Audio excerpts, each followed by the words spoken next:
Hey everybody.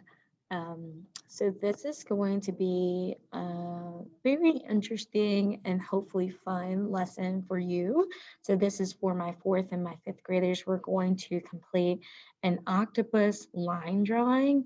And this octopus line drawing is going to review some of the vocab words we've gone over in the past school year. And it should be fairly interesting to complete. So let's move over to the lesson.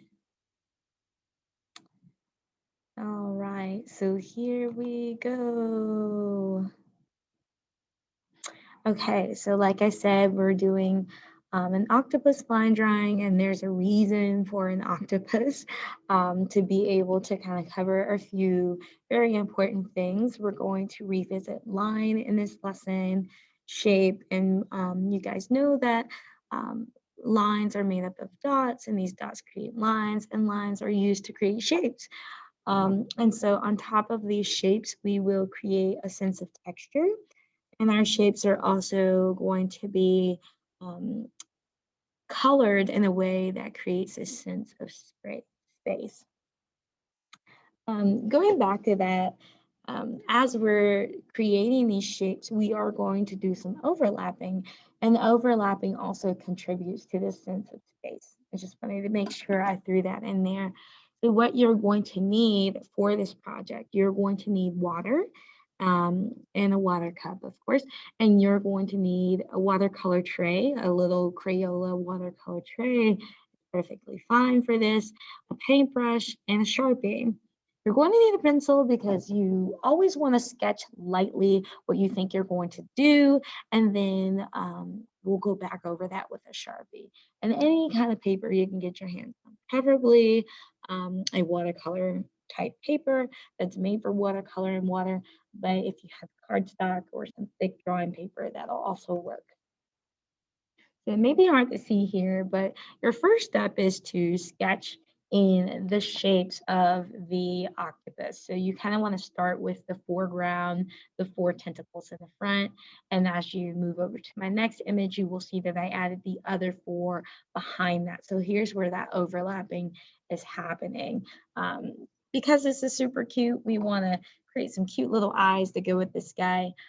Step two, you will go back over these shapes, these lines that you created with the Sharpie, and erase anything else that is like just stray little lines from your sketch that you no longer need.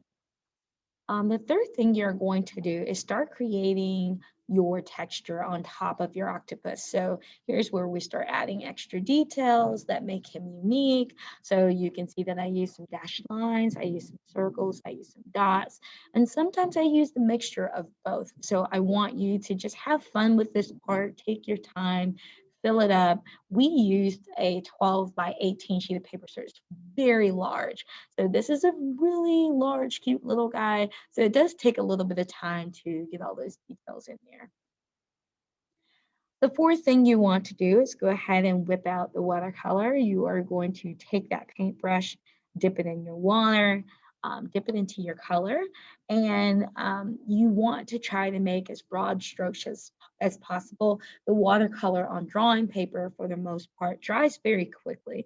So if you want to push that color around a little bit more, apply a little bit more water and push it around quickly before it dries up on the paper. So here's where you can kind of play around with those details you created with your Sharpie. But yeah, this part is very easy. It's very relaxing, so have fun with this. I attempted to add a few dark areas, a few light areas to create a sense of form and contrast. It's kind of hard on drawing paper, so here is my attempt on drawing paper. And once you're done with your watercolor octopus, I want you to sign it with your name at the bottom, or either just put your initials. And I want you to upload it to Artsonia.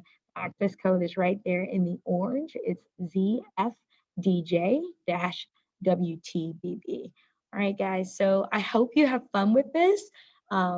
Write me on Schoology or email me if you have any questions, okay? So I hope you enjoy this octopus line drawing, and I can't wait to see your artwork. Have a great day.